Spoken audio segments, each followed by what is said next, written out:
course, some of us are smarter, but if you're dumb like me, it may take you a long time. All right, then we get into scalping.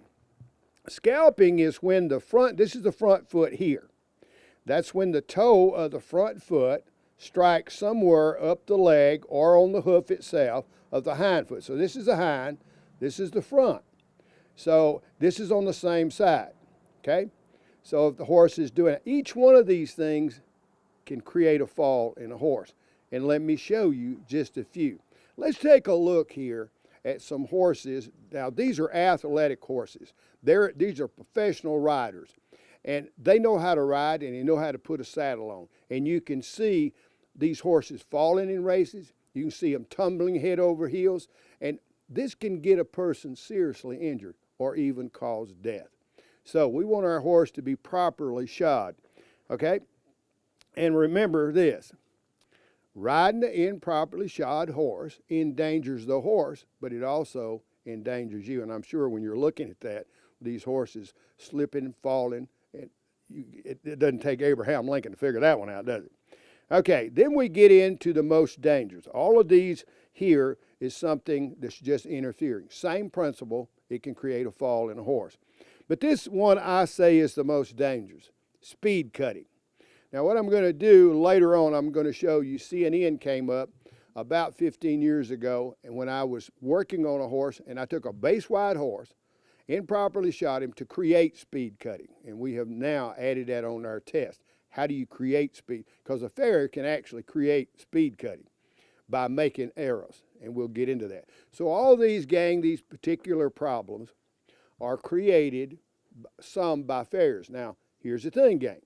It can be created by improper saddle fit, it can be improper saddling, or the rider, or it can be an injury of the horse. So we go into each thing in depth on these DVDs. So we encourage you, if you got a problem, to send for the DVD, then you'll know the correct questions to ask, okay? Now, we especially encourage you to get the DVD on the Grammar School of Trimming and Shoeing. Remember, that one's free, but you have to pay the postage and handling. So hold them mules, pull them in. We're going to be right back.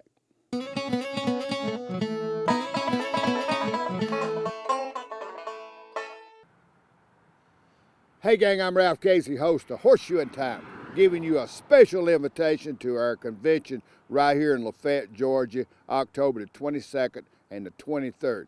Hey, gang, after 15 years of research, we're giving you a special invitation to come down because we're going to show you what happens, what really happens when you run your horse barefoot for a matter of 10 minutes, 15 minutes, or 20 minutes.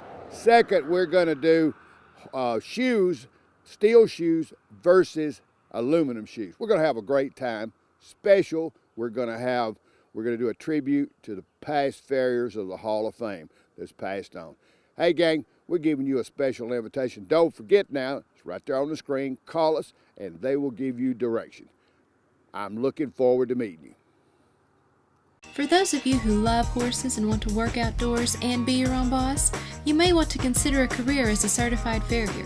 It's hard work, but very rewarding. One of the most highly recognized schools in the United States is right here in Villanelle, Georgia, owned and operated by Ralph Casey since 1989. The Casey & Son Horseshoeing School has received the Horseshoeing School of the Year award for over 8 years.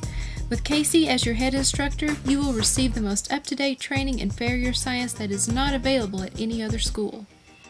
We try to make it as simple as possible in the teaching process, and really we try to teach, there's just 6 basic steps we teach here to shoe a sound horse, and that's really what we go over for the whole course in 6 and 12 weeks. I mean, you can't beat it.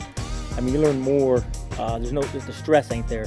They let you go at your own pace, and if you need extra attention, they give it to you. Looked up a couple of schools in this area, and this was the best one, because I think doing everything practical helps you do more than, sitting in the class just looking at books the whole time. Everyone's nice, made you feel right at home even when you came to visit, as well as your first day here and on, and really enjoyed my time here so far. Well, I first started looking for a school. I was looking on the internet. It's where I found the school, and from my opinion, it's the best one in the country, so that's why I came here.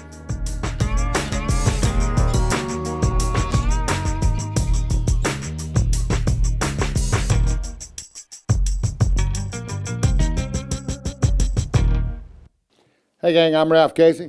And I'm Link Casey. You know, as the owner of a farrier school, we get hundreds of letters for individuals that would like to see what goes on here. And plus at the Research Center, for the first time we're offering a free DVD just for the asking that tours not only the school but the Research Center. And hey, remember, it's free. It is. It's free. It's me. Hey gang, hey gang, hey gang, hey gang, hey gang, hey gang, hey gang, welcome to Horseshoe'n Time, Let's Talk.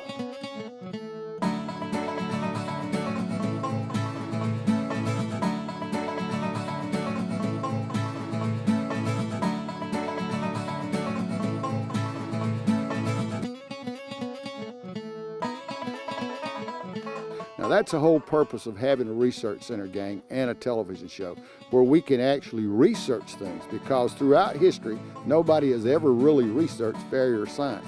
And for the first time, the farriers and the horse owners come together and built a research center wherein that they could investigate products, they could investigate new ways of shoeing to help protect and keep our horses healthy.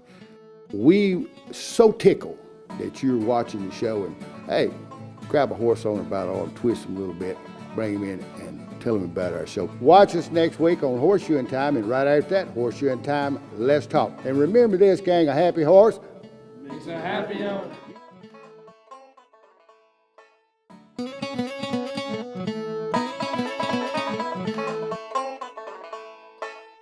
All right, gang. Now what we're going to I'm going to take a few minutes and talk about the farrier himself. And so, you know, we see a farrier out shoeing a horse or making a shoe, and we get this impression this guy, anybody can do it. Looks like it's just strong back and weak mind.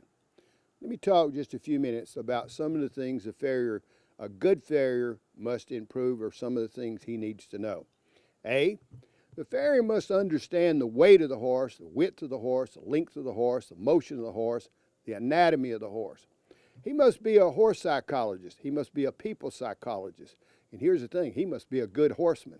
He must know how to ride a horse correct. He must know how to saddle a horse correct. He must understand the environment that he's going to shoe in. Second, gang, and most important, there's so many different breeds of horses and events. He must understand how to shoe for that specific event. So this guy is getting a little bit more intelligent. But he's more. He must understand forge work. There's over 1,000 different types of horseshoes, gang, and he must understand how those boogers work, or what they do when you put them on a horse. It's not enough to make a shoe. You must understand what that shoe does. And to give you an idea,